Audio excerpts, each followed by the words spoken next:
de la Pasión, la Semana Santa.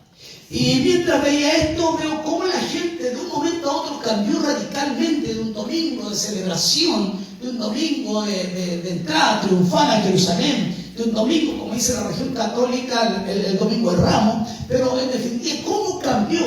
Iban todos eufóricos, hablando y señalando que en definitiva aquel que iba entrando en Jerusalén era el Hijo de David. Y todos gritaban: Hosana, Hosana, bendito el que viene en el nombre del Señor. Cómo de un momento a otro cambian y cómo van cambiando los días que van a posteriores de este día domingo. Recuerdo lo que decía el Señor cuando estuvo con los discípulos ya en un retiro que él hizo, dice Cesarea de Filipo, lejos, ¿ya? Y cuando les explica o les pregunta a ellos: ¿quiénes dicen los hombres que es el Hijo del Hombre? Y algunos empezaron a decir cosas. Algunos dicen que eres Juan Bautista resucitado, otros dicen que es Elías, otros dicen que eres algún profeta por ahí. Pero el Señor les pregunta: ¿y ustedes qué dicen que soy yo? Era importante que los discípulos entendiesen o supiesen quién era Jesucristo, el que había estado con ellos.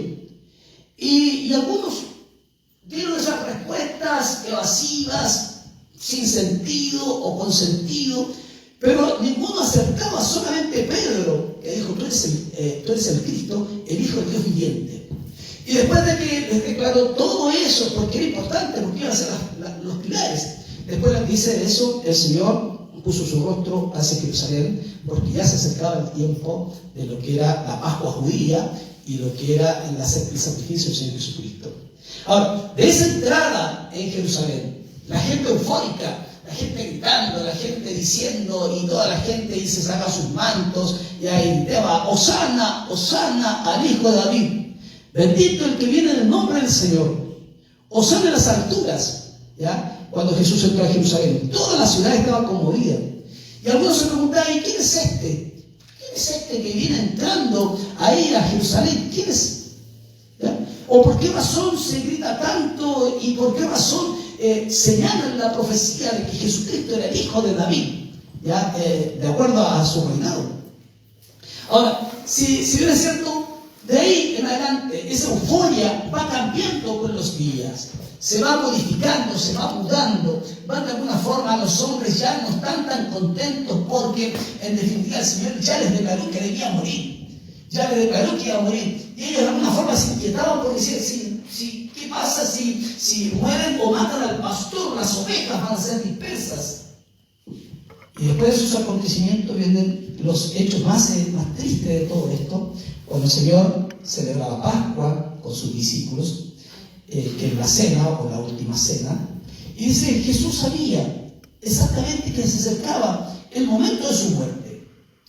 Sabía perfectamente que lo que había dicho Juan el Bautista, aunque él lo sabía, pero lo que había dicho Juan el Bautista cuando vio a Jesucristo venir, le dijo: tú eres el Cordero de Dios que quita el pecado del mundo.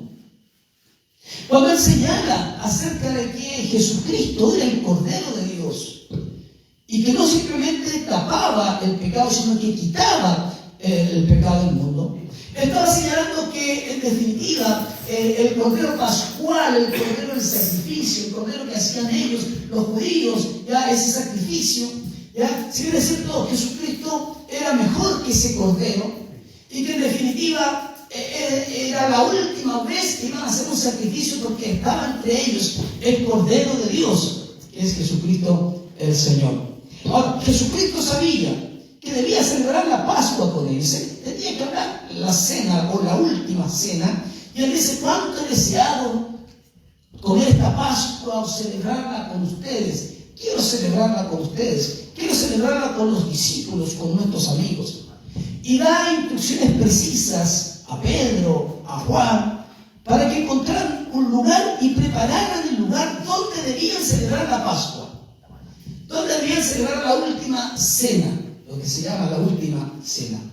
Cuando estaban allí en la última cena, ellos fueron, el Señor les daba una indicación, donde ven un hombre que va con un cántaro a preguntarle dónde está el lugar para celebrar la Pascua, y él les indicará, pero preparen todo porque ahí vamos a tener la comunión, ahí vamos a tener el último momento juntos, ahí vamos a vernos las caras, ahí les voy a declarar todo lo que en definitiva han pasado 3 años o 3 años y medio, les voy a declarar todo lo que en definitiva va a venir. Aunque si bien les había hablado algunas cosas, pero en definitiva tenía que mostrarse a ellos y tenía que ver quiénes eran y quiénes no eran, quiénes estaban y quiénes no estaban dentro de ellos. Una vez allí, Jesús les anunció que uno le traicionaría. Cuando empieza a señalarles y a decirle a los discípulos, a los que estaban con ellos, a los que comían, y otras veces se lo he dicho, carácter, el que tiene el Señor, o tener carácter, es cenar con aquel que te va a traicionar. Porque es completamente diferente a lo que nosotros hacemos. Nosotros sabemos inmediatamente la sangre mapuche que tenemos y en definitiva no queremos mirarlo y decir, ¿cómo me vas a estar yo con ese? No cámbienme de puesto, o si en el estadio no estoy. Sabe inmediatamente lo malo de nosotros y no lo bueno, lo más malo. Pero el carácter del Señor es completamente diferente porque se sentó con aquel que le iba a traicionar y lo señala. Dice y anunció, uno de los que estaban allí me va a traicionar. Uno me va a traicionar. Aún sabiendo esto, y lo repito, aún sabiendo esto, Jesús continúa la cena con sus discípulos.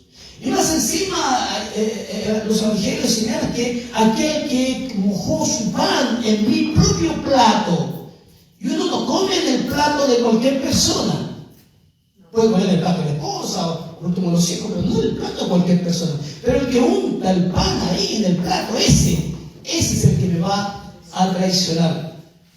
Aún sabiendo eso el Señor, continúa la cena, continúa con sus discípulos. Aquellos por los que había vivido, llorado, reído durante 3 años. Aquellos que habían caminado, aquellos que lo habían visto sanar, liberar a los demonios, resucitar a los muertos, caminar sobre las aguas, detener el mar, el viento, todo lo demás. Lo había visto cansado al Señor, dormir, molesto, reírse, durmieron simplemente en el lugar donde ellos podían encontrarse. Lo vieron en toda su amplitud humana, también divina, porque lo vieron transfigurarse en todo. Ahora, estaba con ellos, era importante que estuviese con ellos. Pero, ¿qué pasa cuando empieza a partir el pan, cuando empieza a celebrar la cena misma, cuando comparte el vino o el pan con ellos? Ese fue el momento en que instituye lo que nosotros tenemos, lo que llamamos Santa Cena, en memoria del Señor Jesucristo.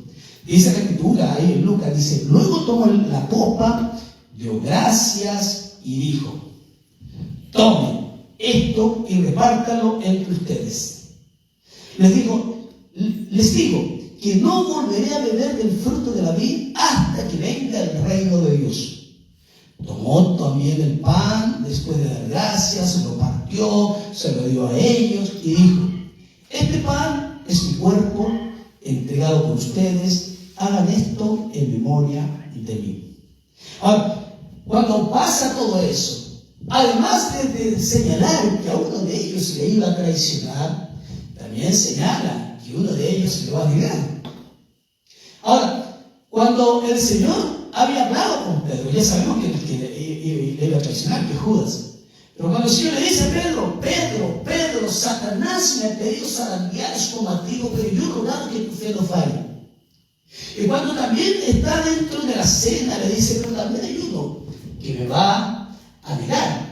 Y Pedro, con su arrogancia, con su temperamento, él dice, Señor, dice, si todos estos hablan de una forma despectiva, los tratan de una forma peyorativa de que ellos eran débiles, que no eran tan comprometidos, dice, pero Señor, aunque todos estos que están aquí, que a lo mejor no tienen la capacidad que yo tengo, yo estuve contigo, yo caminé sobre las aguas, ya razonamos, no está escrito ahí, pero aunque todos estos te negaren, yo no, Señor, ¿cómo yo lo voy a negar? Y ahí el Señor le dice, Pedro, antes que el gallo cante 2 veces, me vas a negar 3 veces. 3 veces me vas a negar. Y el que era tan autosuficiente, que tenía tal vez esa convicción, pero esa convicción, no tanta convicción, una convicción media ambigua, media visceral, pero aún así, El Señor le dice, pero me vas a negar antes que el gallo cante 2 veces, me negarás 3 veces, antes que amanezca, antes que avance mucho o antes que llegue el amanecer, ya tú me habrás negado 3 veces. Ahora, con ese ambiente que estaba ahí el Señor, ese ambiente tal vez un poco aizado entre los discípulos que de alguna forma empezaron a mirarse entre ellos de una forma tal vez no tan buena. Tú vayas a ser el que lo vas a traicionar, tú vayas a ser el que lo vas a negar, porque así empezamos nosotros. Inmediatamente sale de nosotros eso que no es tan bueno, sino que inmediatamente a apuntar con el dedo y a decir, pero eras tú el que estaba infiltrado entre nosotros y no nos habíamos dado cuenta. Pero en esa situación, el Señor hace un acto que tal vez ellos no lo podían entender, que dentro de ellos empieza a lavar los pies a los discípulos. Dentro de la cosmovisión judía, dentro de los judíos, el lavar los pies era el esclavo de menor rango. El esclavo ese de menor rango, el que ni siquiera entraba a la casa. Es el que comía las sobras, es el que andaba para pelar, es el que lavaba los pies. Y el Señor hace algo que tal vez para nosotros, que ahora nosotros tenemos la Biblia, lo podemos entender, pero tal vez ellos no podían entender que además de haber anunciado 2 traiciones, el Señor dice que se levanta de la mesa. Se saca algo fundamental, que era su capa, que indica autoridad. Saca la capa, indica autoridad. Toma un lavatorio, se pone un delantal y dice que empieza a lavar los pies a los discípulos. El relato solo aparece en el Evangelio de Juan, no aparece en otro, pero sabemos que ocurrió durante la última cena. Que Jesús con sus discípulos, mientras celebraba la Pascua, hace esta acción, una acción de esclavo, una acción del esclavo más bajo en rango. Ahora, ¿por qué lo hizo el Señor? ¿Cuál era la razón que quería enseñar el Señor?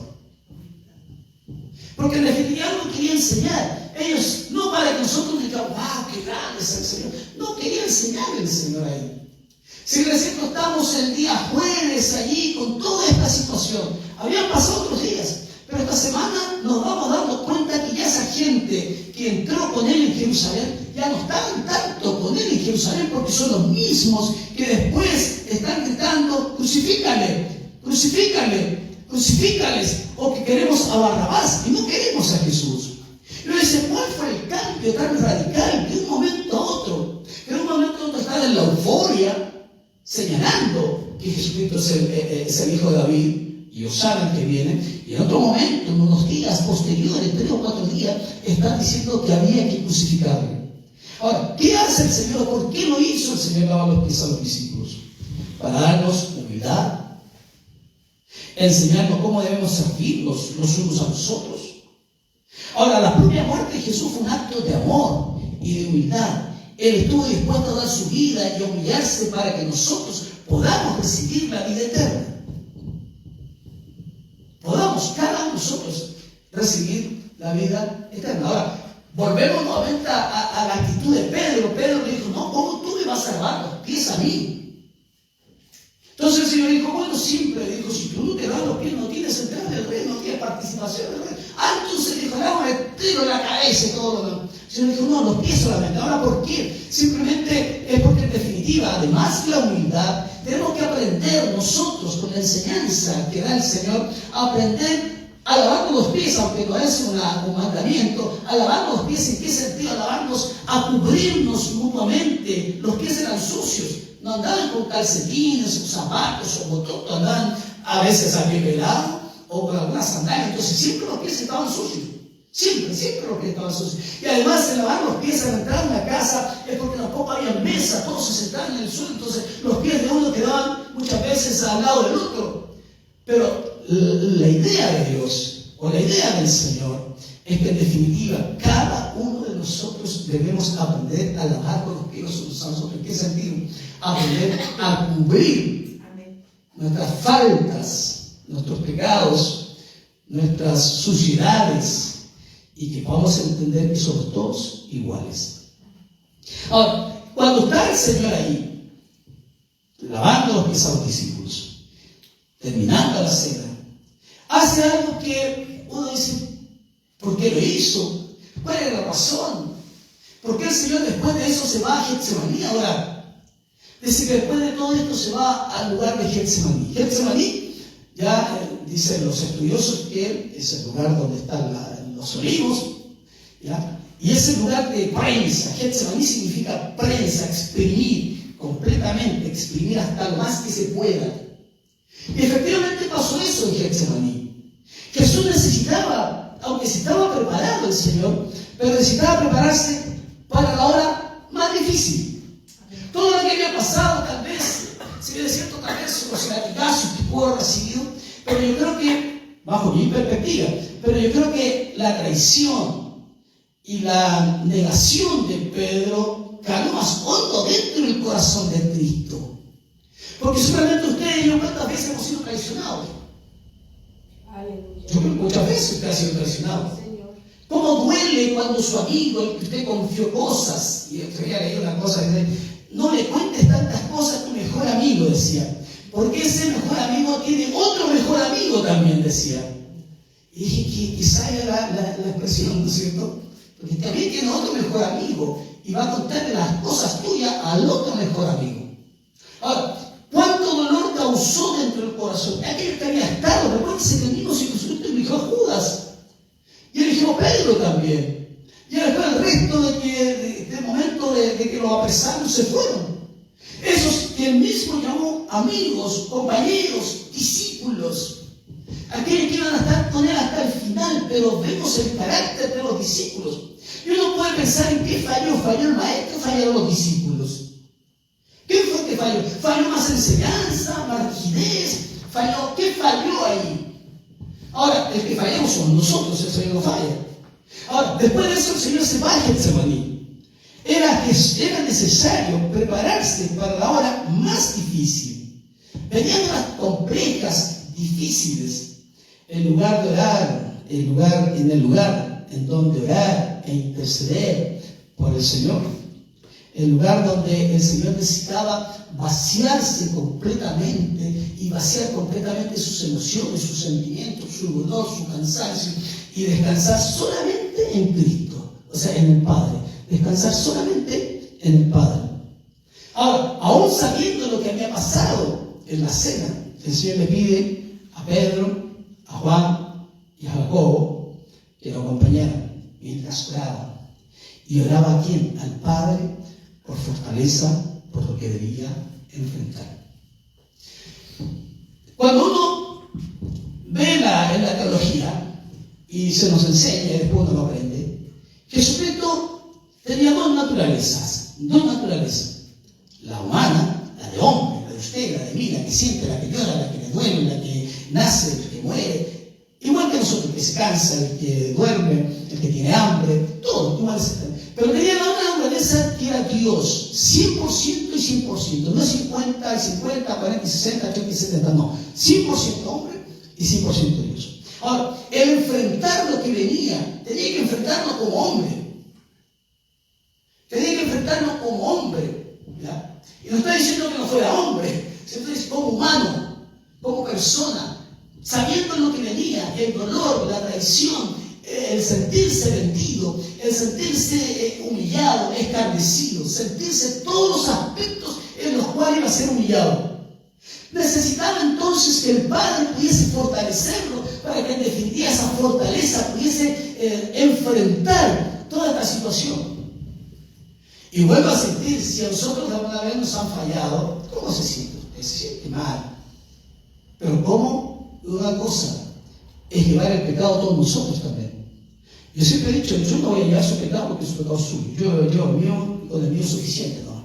Pero llevar su pecado, no, por favor, déjenselo con usted, no.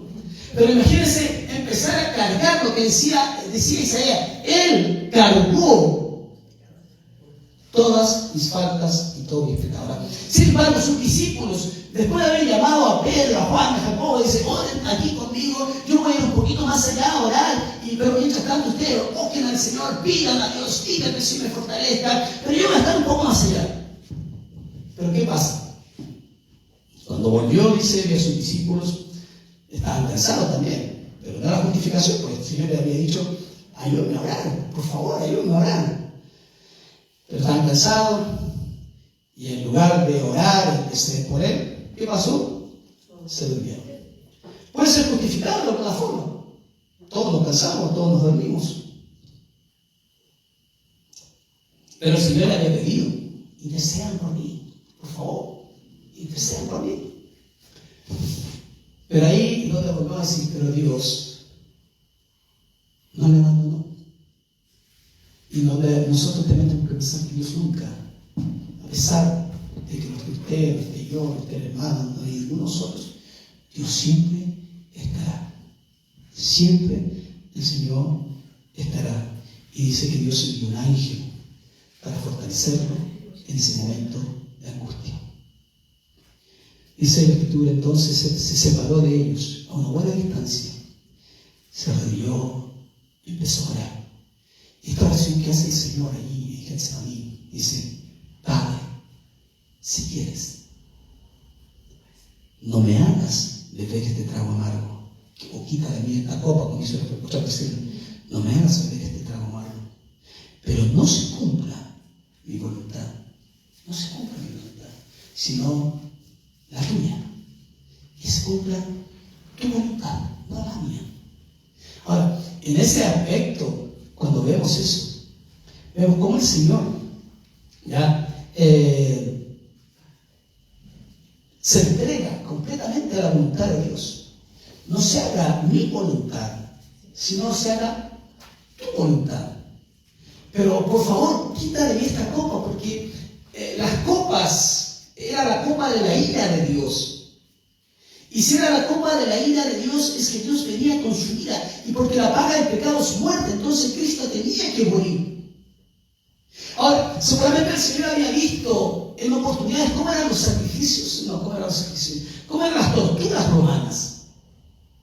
Más de alguna vez el Señor pasando por ahí vio más de alguna vez tal vez a crucificados allí. O cómo los romanos castigaban a sus malhechores. Entonces él sabía que perfectamente lo que venía no era simplemente que iba a morir de un ataque al corazón de un momento a otro, sino que tenía que cargar y que tenía que ir, como decía Isaías, como cordero, fue al matadero y no abrió su boca ante sus trasquiladores. Pero el Señor el Señor preguntaba entonces, o sea, no se haga mi voluntad, sino que se haga, Señor, la tuya. Entonces dice, se apareció un ángel del cielo para fortalecerlo. Y como estaba angustiado, se puso a orar con más fervor.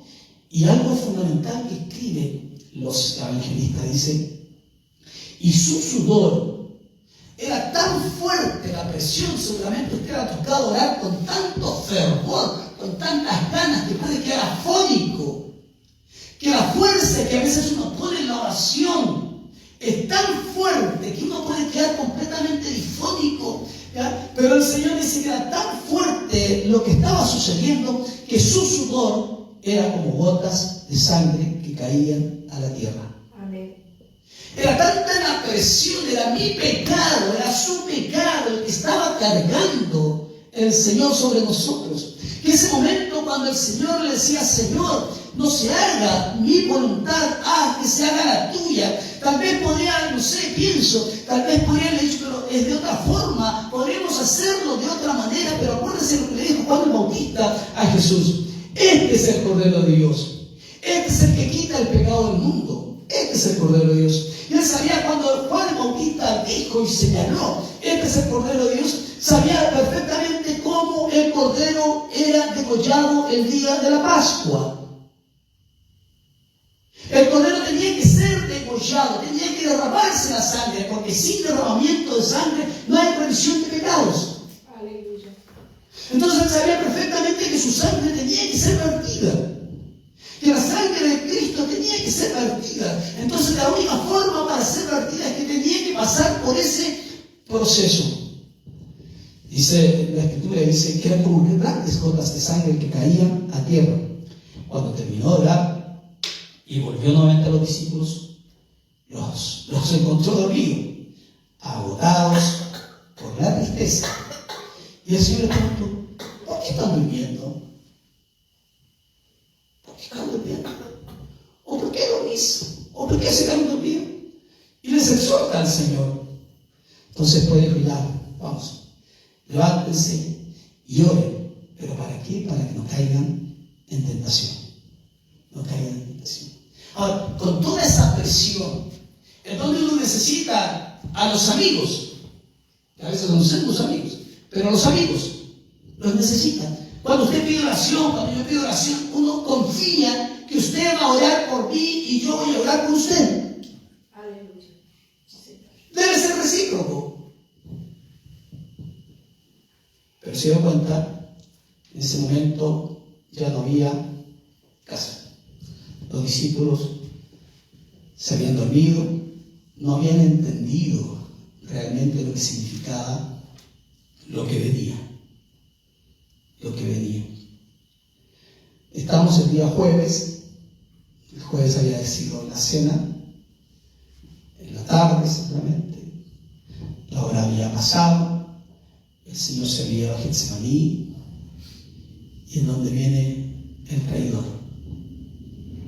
Con toda esa presión, con toda esa angustia, con toda la carga que él está pasando, dice: viene el traidor, que lo vende con 30 piezas de plata, que es el precio que se pagaba por el esclavo, que en definitiva ni siquiera aprovecha las 30 piezas de plata, porque después las devuelve cuando se siente ni siquiera arrepentido, porque no hay arrepentimiento, hay un remordimiento de este asunto.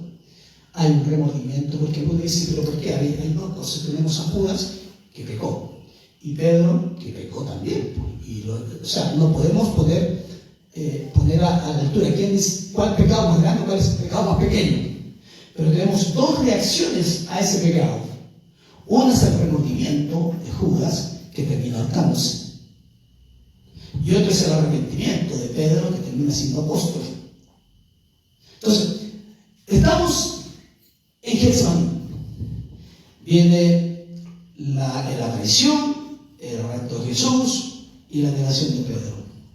Ahora, además del arresto de Pedro, del Señor Jesucristo, cuando Judas mismo les indica, y yo creo que una de las cosas más, y vuelvo a insistir, en la humanidad y en lo que duelen las acciones, cuando Judas indica quién es el Cristo y le da un beso, dice: ¿quién bese yo? Es el que me va, es Jesús. Y cuando Judas besa al maestro, el maestro dice: Judas, con un beso me traicionas. El que comió conmigo en la mesa, el que estuvo conmigo en todos los 3 años, con un beso me traicionas. Y cuando lo arrestan, viene todo lo que el mismo profeta Isaías había señalado, lo que iba a pasar con él. Todo el maltrato y la humillación que conllevaba. Y Jesús ahí tuvo que soportar la traición de Judas y la negación de Pedro, aunque sabía de antemano lo que iba a suceder. El dolor causado por sus 2 discípulos y amigos debe haber sido más fuerte. Por eso yo preguntaba antes si usted ha sido traicionado por uno de sus amigos o amigas o alguien muy cercano a usted. ¿Cómo se ha sentido usted? Dolido, triste, angustiado. Y aunque a nosotros nos nace más bien la rabia, la ira, la venganza, Jesucristo no. Ahora, pero de todas maneras, o de todas formas, Jesús se mantuvo firme y continuó en obediencia para que se cumpliera el plan de Dios para la salvación del mundo. Amén. Jesús sabía que tenía frente a él las horas más difíciles de su vida, pero su amor a Dios, Padre, y a cada uno de nosotros fue todavía más grande. Ahora, ¿qué pasa después de esto? Yo le decía recién, lo más probable es que Jesucristo haya visto estos sacrificios o estas maldades que hacían los romanos, o de la forma como castigaban a los malhechores. Ahora el Señor sabía lo que venía más adelante, la forma como iba a ser entregado, como lo toman. Y hay tantos, el juicio que le hacen es un juicio completamente ilegal. El que le hace llevarlo a la casa de Caifás, del sacerdote, se me olvidó el nombre, pero después le lleva a la casa de Caifás, se reúnen en la noche, podrían reunirse en la noche. Es un juicio viciado. Ahora ellos lo único que querían era lavarse las manos como Pilato y que Roma lo juzgara, porque ellos no podían juzgarlo. No podían juzgarlo. Anás se llama el sumo sacerdote. Hacen todo un asunto que no correspondía. Ahora sabían que si lo entregaban a los romanos sí lo iban a castigar, aunque de alguna forma Pilato quiso salvarse de eso, pero no pudo, porque el pueblo o la chusma era más fuerte. Ahora, de todas formas, Jesús soporta valientemente y en silencio toda la humillación, los azotes, las burlas, los esputajos y todo el horror, además del abuso físico, emocional que sufrió durante su arresto, su crucifixión. Ahora, todo eso, el escarnio. Isaías ya dice que, Isaías 52 dice que le besaban, dice, su barba, le sacaban los pedazos de los pelos de la barba, lo golpeaban y le decían, mano, dinos ahora quién te profetiza, quién fue el que te golpeó. Ahora, todo ese sacrificio era innecesario. La forma como usaban ellos los látigos para golpear o azotar a los malhechores era un poco como la película ¿cuánto se llama? La de Mel Gibson. Esa película era un poco así, trata un poco de graficarlo, de llevarnos un poco a la realidad, pero es mucho más fuerte la realidad que pasó el Señor. Efectivamente, esos látigos tenían pedazos de huesos en las esquinas o poco de piedrecillas, pero era que definitivamente desgarraban las carnes. Era completamente innecesario haberlo hecho. Pero como Pilatos quería congraciarse con el pueblo, porque en definitiva era un títere de Roma, accede a esta tan vulgar y tan triste de hacerlo. Y en cuanto a la emoción, en cuanto a la humillación, en cuanto a los azotes, en cuanto a la burla, los escupitajos, el horror, el abuso físico, el escarnio, la desnudez y todo lo que debía pasar, horas de agonía, horas en las cuales el Señor en definitiva quedó solo. Los discípulos se fueron, Pedro se metió dentro de la chusma y solamente miraba de afuera y todo eso. Ahora, era Pascua, y como era Pascua, los judíos no podían sacrificar a nadie, entonces se lo traspasan a Herodes, a Pilatos, Pilatos a Herodes, Herodes para Pilato, y empieza el Señor a transitar en diferentes partes. Y ahí se cumple lo que había dicho el profeta Isaías. Él no abrió su boca.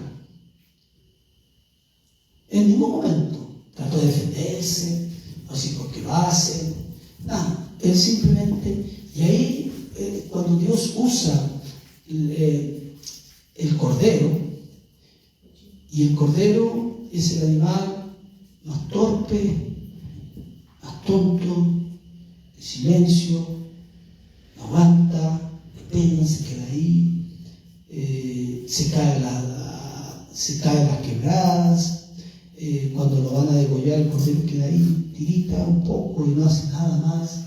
Entonces el Señor no se equivoca cuando dice, era el cordero de Dios que quita el pecado del mundo. Después de todas esas horas de dolor, de sacrificio, de angustia, de quedarse solo, de traición, de todo eso, como había que apurar, porque podía comenzar el Shabbat al otro día, el día sábado, había que apurar muchas cosas. Dice la Escritura cuando deciden que había que crucificarlo, el Señor tiene que cargar su propia cruz, llevarla al monte el Calavera o al Gólgota, en donde no era necesario haber hecho tanto dolor para el Señor. Nadie había hecho tanto. Y la cruz era lo más salvaje que existía en ese momento, era lo más cruel, la muerte más cruel que podía existir para un ser humano. Ahora, le llevan a la cruz, lo sentencian, dejan libre a Barrabás, queda libre, el de sedición, sedicioso, carga la cruz, llega hasta el lugar que debía estar, y la muerte en la cruz del Señor era una muerte vergonzosa, dolorosa, y que se utilizaba para los peores o contra los peores ladrones y malhechores. La muerte no ocurría de forma inmediata, la persona pasaba por horas de angustia y de inmenso dolor. Ahora, ¿por qué quebraban las piernas a los que estaban allí? Eran para apurar un poco la muerte, que pudiesen de alguna forma morir rápido. ¿Por qué daban vinagre? Era un poco para mitigar un poco el dolor. Era simplemente para eso. Pero ¿qué pasa en un momento dado cuando era, dice, la hora tercera de los judíos, que es a las 12 del día, cuando ya Cristo estaba crucificado? Dice que hubo oscuridad en todo el lugar donde ellos estaban, se oscureció completamente a las 12 del día. Pero tenía que seguir pasando las horas, porque Cristo fue crucificado a las 9 de la mañana, o a la hora primera de ellos. Entonces, fue crucificado, tuvo que pasar 6 horas ahí en la angustia, para que llegara a la hora novena o a las 3 de la tarde, que era la hora del sacrificio.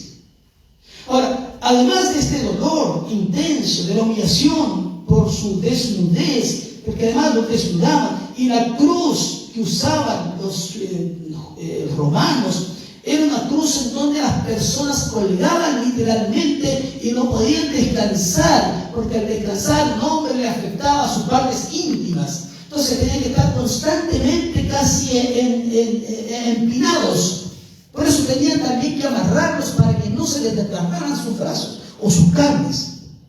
Y Jesús tuvo que soportar las burlas así constantes por parte de los que lo observaban acerca de él y que pasaban y se reían de él. Y le decían, ¡Ey! Tú que salvaste a varios, ¿por qué no te salvas a ti mismo?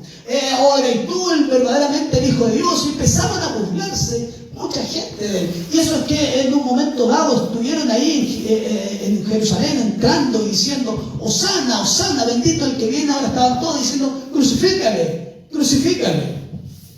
Entonces, sin embargo, el Señor, Él no echó pie atrás, soportó la cruz para vencer el poder de la muerte al resucitar y para darnos acceso a la vida eterna. Ahora, si nosotros nos clavamos una aguja en la mano o una espina de tuna, ¿cuánto duele? O si a usted lo ha picado una vez una abeja, ¿cómo chillamos? Por simplemente una abeja que nos haya picado. Pero así de grande es el amor por toda la humanidad, no solamente por algunos, por toda la humanidad. Y ahí se cumplió todo lo que decía el profeta Isaías, o todo lo que el mismo había señalado y había dicho. Ahora, cuando Cristo, el Señor, está en la cruz, Él empieza a decir algunas cosas que son fundamentales, palabras, ahí se dan muchas profecías, uno no puede estudiar teología ahí, pero son muchas profecías, muchas cosas que se dan en ese momento, ese tiempo que Él está allí. Pero algo que nos queda y que debe de alguna forma quedarnos en la retina, en el corazón, de la actitud que tiene el Señor cuando dice que hay 2 ladrones que están a su lado, ¿no es cierto? Amén. ¿Ya? ¿Y qué hace el Señor cuando expresa también el perdón hacia los verdugos, aquellos que lo habían castigado? Y cuando le dice, Padre, perdónalos, porque no saben lo que hacen. Y yo dice, pero ¿cómo? ¿Hasta qué punto existe el amor, la misericordia del Señor? Si hasta ellos por ellos mismos estaba muriendo el Señor. Aquellos que le habían maltratado, aquellos que le habían ultrajado. Dice, Padre, perdónales, porque no saben lo que hace. O qué hace con el ladrón, o el buen ladrón, que es mal ladrón, pero el ladrón que de alguna forma dice, oye, pero cuando estaban los dos ahí y uno ofendía al Señor y el otro le decía, oye, nosotros estamos pagando porque sí efectivamente lo hicimos.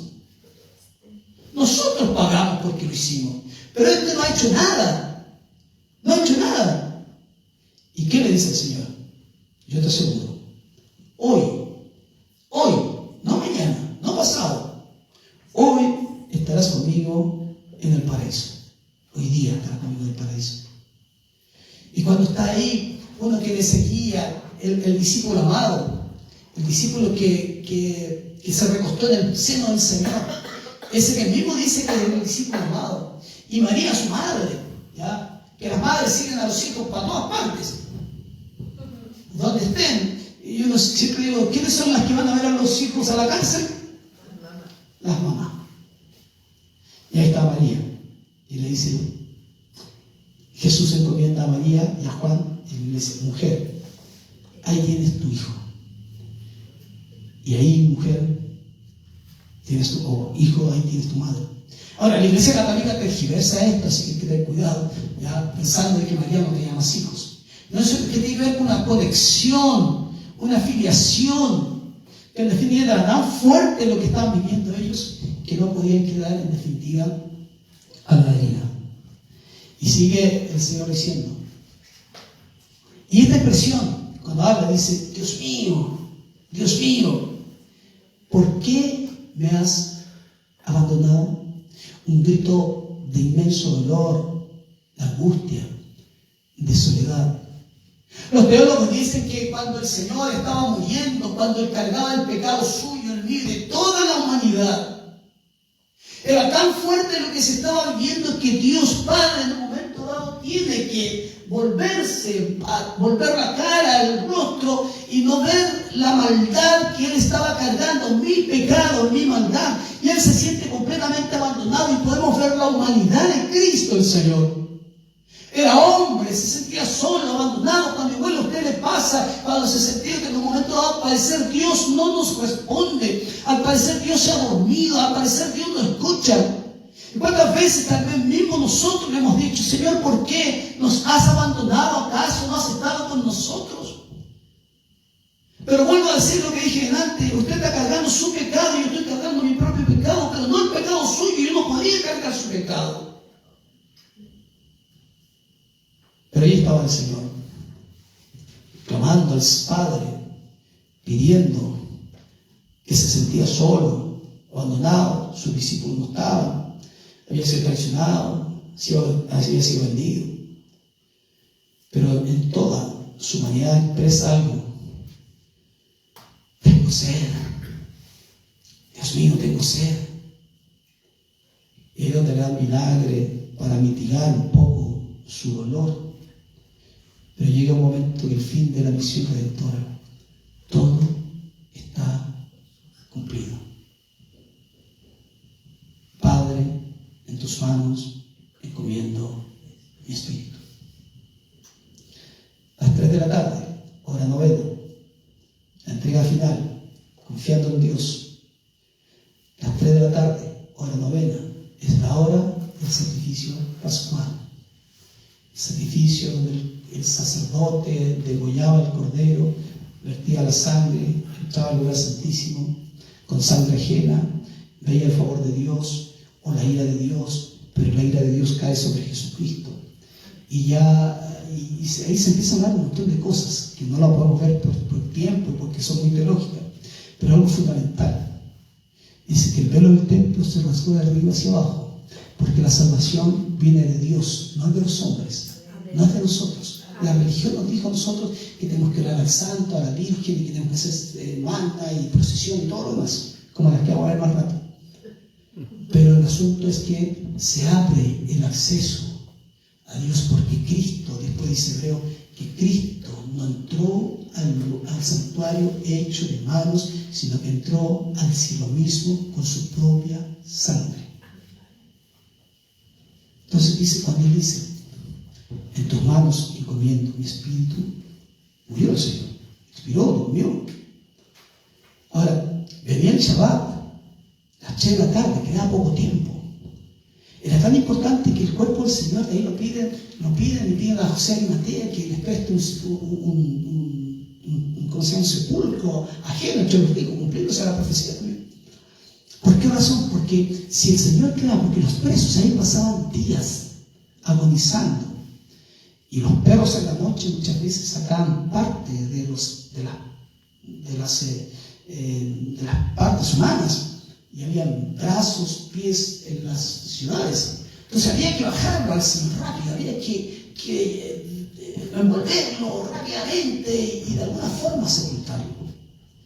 Y ahí se cumplen algunas profecías, que algunas voy a decir. Fueron sus manos, pies traspasados, sortearon sus vestiduras, su costado fue abierto, fue muerto con malhechores, fue sepultura con los ricos, ningún hueso de él fue quebrado, y otras más. Pero cada una de esas cosas que son importantes, la tuvo ahí el Señor. Entonces, Semana Santa o celebrar Semana Santa no es cualquier cosa, aunque nosotros celebramos siempre a Cristo. Pero al parecer, todo había concluido ahí. Al parecer, Satanás sí lo había llevado a la muerte, como había intentado con Herodes cuando él nació, cuando quiso matarlo. Como intentó tentarlo en el monte de la tentación cuando él ayunó 40 días.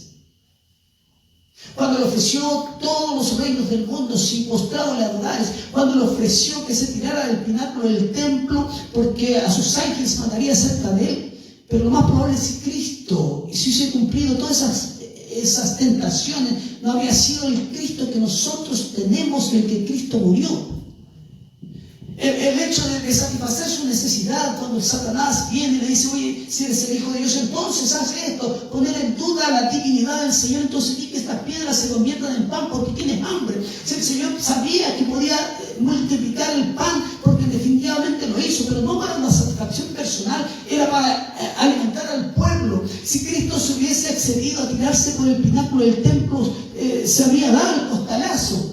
Y si Cristo hubiese accedido a adorar al maligno y le da a todos los reinos del mundo en circunstancia que de Dios le había prometido un reino eterno, habría muerto el viejito. Ahora, al parecer todo se había terminado. Empezaba el Shabbat judío, empezaba a las 6 de la tarde el día sábado, el Shabbat. Y terminaba a las 6 de la mañana el día domingo. Entonces todos se fueron después para la casa. No pudieron ungir el cuerpo del Señor, no lo pudieron limpiar, no pudieron hacerle nada. Solamente guardarlo allí, dejarlo lo más rápido posible. Pero lo que el diablo no sabía es que había un domingo de resurrección, un domingo de victoria, un domingo de triunfo, un domingo de donde Cristo se levantaría de entre los muertos. En donde en definitiva, lo que dice el apóstol Pablo, sorbitas la muerte en victoria. Muerte, ¿dónde está tu aguijón? ¿Dónde está tu sepulcro?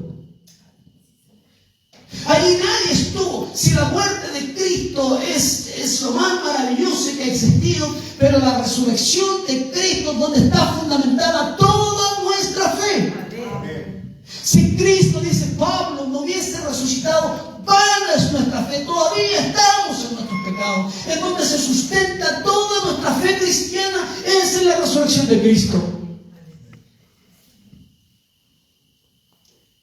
Me imagino a esos discípulos, me imagino a María Magdalena, a los discípulos, a las mujeres, yéndose a sus casas, Pedro volviendo al trabajo. Pedro quiso aturdirse, no, yo vuelvo al trabajo, me olvido de todo esto, no quiero saber más. Los discípulos todos se fueron, todos escondidos, pensando que iban a buscarlo a cada uno de ellos.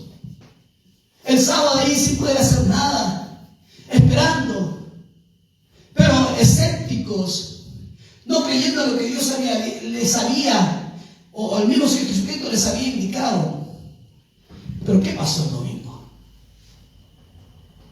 ¿Qué pasó del viernes, de haberlo dejado, y el domingo? Y ahí encontró algo que es fundamental, que yo siempre lo he dicho. ¿Ya?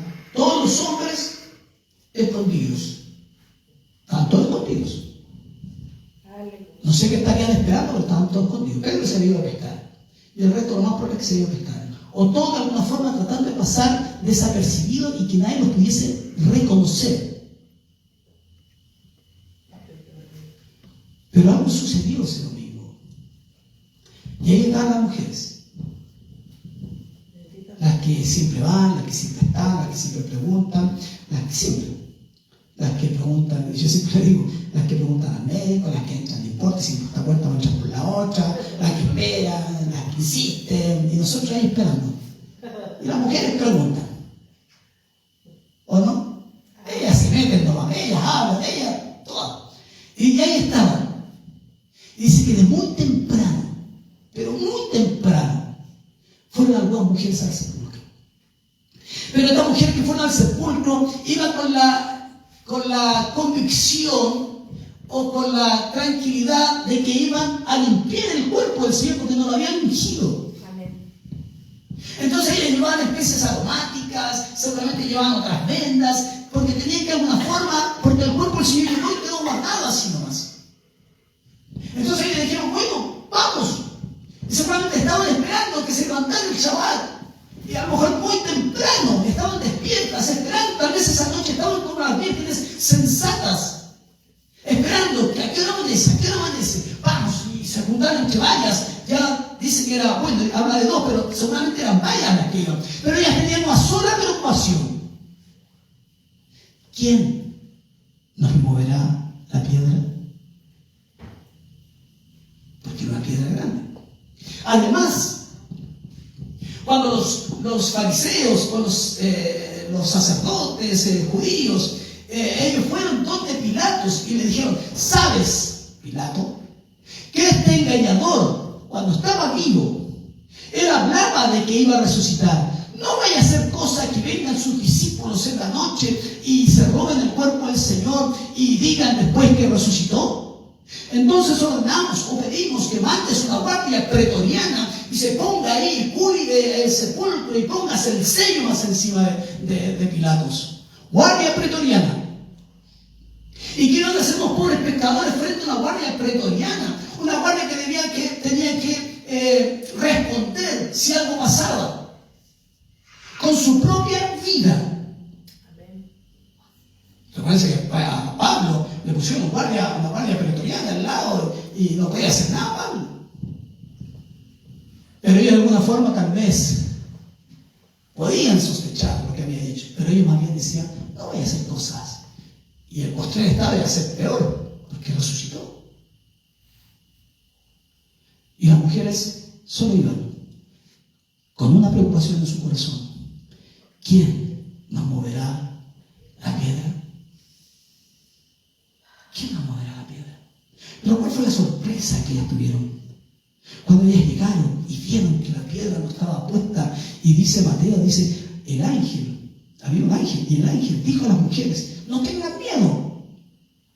Sé que ustedes buscan a Jesús, el que fue crucificado. No está aquí, pues ha resucitado, tal como le dijo. Vengan a ver el lugar donde lo pusieron. Y el lugar estaba vacío, nadie estuvo allí en el momento de la resurrección. Solamente el Padre y el Espíritu y el Hijo, que dio vida nuevamente. Y vuelvo a tomar el texto que decía Pablo, oh muerte, ¿dónde está tu aguijón? Porque sorbida fue la muerte en victoria. Aleluya. No se nos esperaban, tal vez se olvidaron, fueron escépticos, aunque habían visto resucitar muertos, pero no pensaban que Cristo sí iba a resucitar. Aleluya. Es el primer día de la semana, que es domingo. Aleluya. Los 3 días de la muerte del Señor, viernes, sábado, domingo. Aleluya. Estas mujeres se dirigieron al sepulcro, querían ungir el cuerpo del Señor.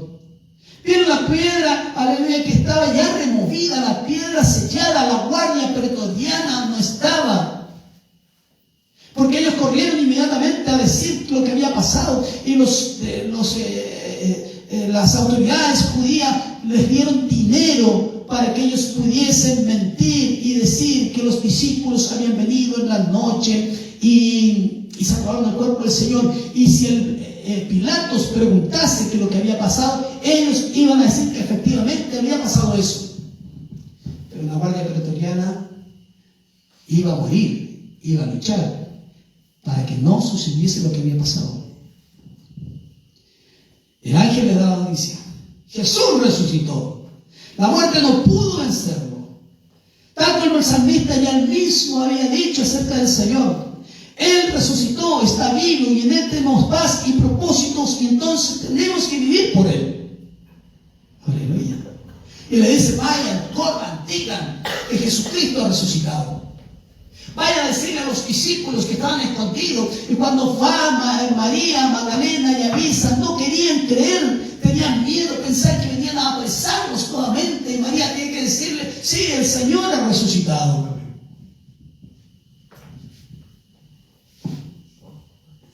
¿Qué pasaba? No creían. Ay, Pedro salió corriendo, Juan salió corriendo, Juan corrió más rápido por Pedro, que era más joven. Pero tenían duda. ¿Qué hizo el Señor? Al atardecer de aquel mismo día, o del primer día de la semana, están reuniendo los discípulos a puerta cerrada, por temor a los judíos. Y vuelve a decir, y ahí que se casa sobre con las mujeres. Los hombres, les tentaban las cañuelas. Pero la mujer fue, y yo creo que la mujer dijo: ¿qué nos importa que nos lleven presa? Si por el Señor vamos, po. Y los hombres dijeron: no, mejor soldado que, ¿cómo se llama? Soldado que se salva, ¿no? Siempre contra batalla, si mejor escondámonos, po. Estaban a puerta cerrada por temor a los judíos, escondidos. Esos discípulos que habían visto al Señor andar sobre las aguas, calmar el mar, el viento, resucitar a 3 personas, echar fuera demonios, multiplicar el alimento, la transfiguración, que lo habían visto en toda su plenitud, tanto como en su humanidad como en su divinidad, estaban escondidos. Y dice que entró Jesús, y poniéndose en medio de ellos, los salvó: salve, la paz sea con ustedes. Dicho esto, le mostró las manos y el costado. Al ver al Señor, los discípulos se alegraron. La paz sea con ustedes, repitió Jesús. Como el Padre me envió a mí, así yo lo envío a ustedes. Creyeron. Tomás, todos sabemos la historia de Tomás. Tomás dijo: no hay nada bien que decirme que Cristo resucitó. Si yo no meto mi dedo en su mano, en su costado, yo no creo. Y el Señor le dice: bueno, ve, Tomás, ve, y ve que definitivamente soy yo. Ahora, nos damos cuenta que, en definitiva,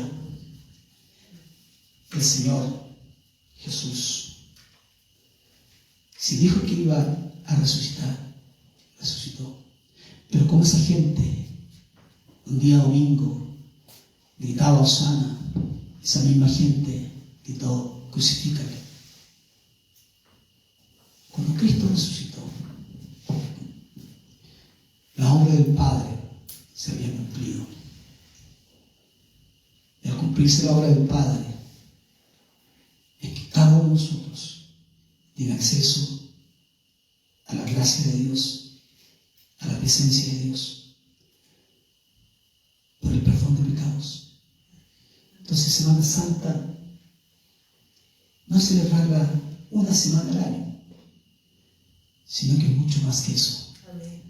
Nuestros cultos, nuestras reuniones, nuestros servicios, como queramos llamarlos, nosotros las celebramos bajo la doma de una tumba vacía. Podríamos decir: ¿dónde está la tumba de Stalin? ¿Dónde está la tumba de Mahoma? ¿O de la Mistral? ¿O de Pinochet? ¿O de los grandes dictadores? ¿O los grandes estadistas de este tiempo, de este mundo? ¿De Alejandro Magno? ¿De la Cleopatra? ¿O de César? Pero la tumba de Cristo está vacía. Amén. unimos nosotros, lo hacemos creyendo que Cristo está aquí en medio nuestro. Amén. Sí, Señor. Su presencia, aleluya, está acá.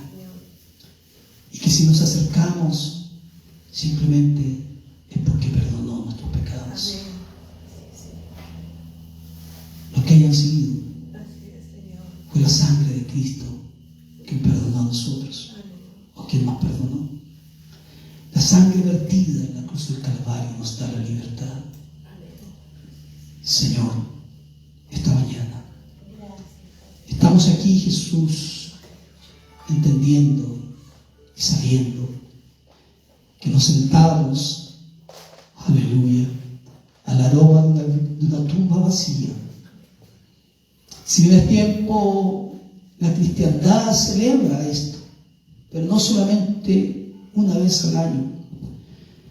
Nosotros lo hacemos todas las veces en la cena, en compartir el pan y el vino.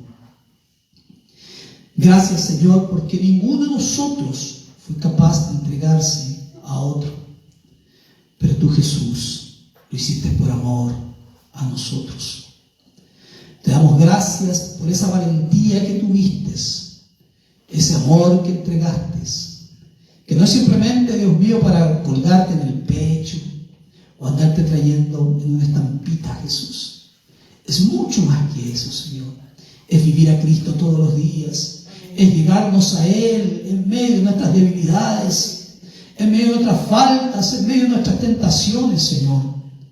Pero estamos aquí esta mañana, Jesús, agradeciéndote y recordando el sacrificio del Señor. Ese sacrificio, Señor, aleluya, que fue, y ese castigo tan inhumano que pasaste por nosotros. Hollywood ha querido de alguna forma graficar, pero no lo puede hacer, porque es mucho más que eso. Porque el profeta Isaías dice, cuando nosotros dimos vuelta a nuestra cara, porque no podíamos soportar cómo su rostro fue desfigurado. Señor, aquí estamos una vez más creyendo, Señor, entendiendo, Señor, que fue tu voluntad, Señor, y fue tu voluntad por salvarnos a nosotros, Señor. Tal vez en este tiempo de tanto escepticismo, Señor amado, de tanta doctrina errada, Señor, de tanto movimiento filosófico, pero nosotros seguimos creyendo, Jesús, que ese Cristo, ese Galileo que caminó, Dios mío, aleluya, las calles polvorientas, sé que tuvo hambre, tuvo sed, sé que se durmió, sé que se cansó, sé que se molestó. Ese Cristo es nuestro Señor. Amén. Y como dice Pablo, aleluya, te humillaste, Señor, y te hiciste hombre, y te humillaste a sí mismo, y no escatimaste el ser igual a Dios como a cosas que aferrarte, pero te entregaste por nosotros, soportaste la traición, Señor, el engaño, Padre. Así fuiste a buscar a Pedro después, mostrándole tu amor, tu aprecio y tu compañerismo. Jesús, dulce Jesús, tú eres el Señor y eres nuestro Señor. Y esta mañana te queremos bendecir. Amén. Y te queremos agradecer, Señor, por darnos vida nueva, Jesús. Aleluya. Gracias, Padre. Te bendecimos con todo nuestro corazón, Señor. Y esta mañana, Señor, que celebramos la cena también, Padre. El jugo de la vid, Señor, que representa tu sangre vertida en la cruz del Calvario. Señor amado, aleluya, que es símbolo simplemente de tu sangre vertida, Señor. Y este pan, Señor amado, que representa tu cuerpo molido y partido por nosotros, Señor. Padre, aquí estamos esta mañana celebrando, recordando, Señor amado, aleluya, la importancia, Señor, de tu muerte. Señor, bendecimos estos elementos, Señor. Jugo de la vid, Señor. Este pan, Señor Jesús, que no tiene forma, Señor, pero que sí, Dios mío, representa tu cuerpo molido, partido, Señor. Te agradecemos, Padre. Y te agradecemos con todo nuestro corazón, Señor. Gracias, Señor. Bendecimos estos elementos, Señor, que nos transportan a ese día, Jesús, tan cruel, tan difícil. Aleluya, con tanto dolor, Señor, pero con tanta esperanza para nosotros, Señor. Seguiremos creyendo, Señor. Seguiremos predicando, Señor. Seguiremos insistiendo, Señor, aleluya, hasta que tú vengas por nosotros. Bendícenos en el nombre de Jesús, nuestro Señor. Amén y amén. Gracias. Pasen, hermanos. Y de gracias al Señor en donde está. Gracias.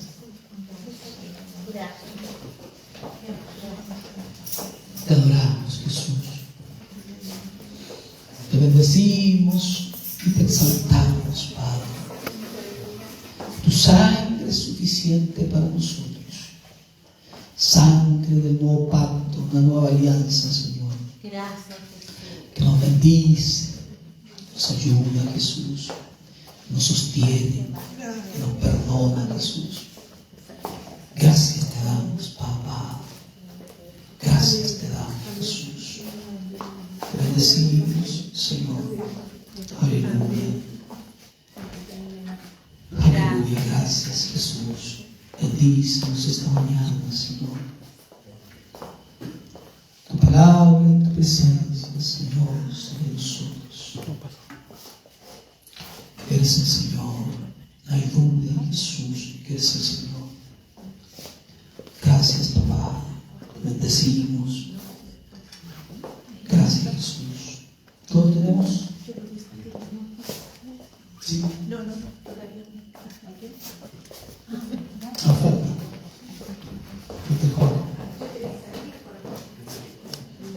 Gracias, Jesús. Gracias. Gracias.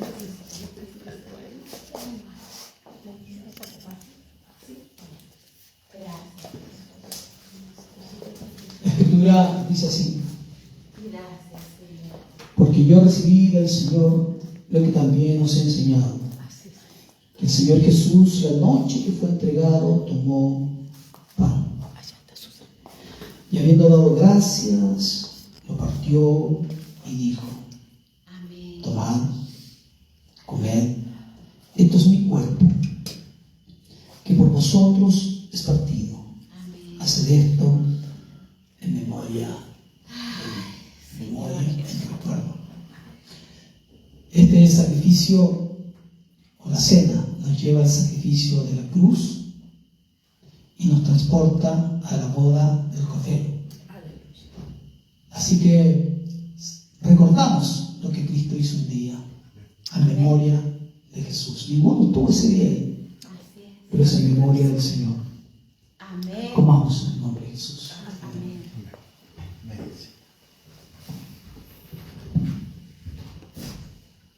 Gracias, Padre. Gracias, Señor.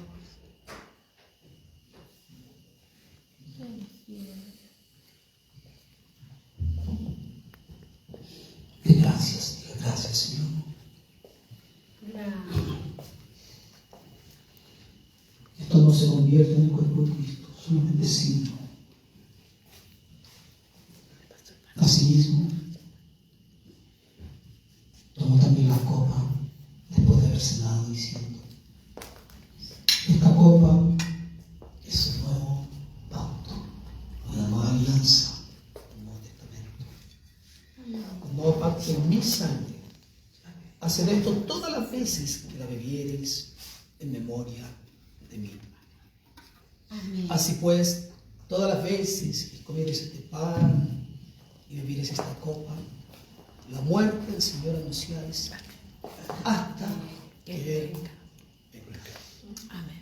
Gracias. Entonces, cuando instituye la cena, hasta que Cristo venga. Amén. Celebrarla todas las veces. Gente que la celebra toda la semana, cada 15 días, una vez al mes como nosotros, una vez al año y una vez nunca. Gente que no la celebra. Y tenemos dos sacramentos: el bautismo en agua, la inmersión, y la cena del Señor.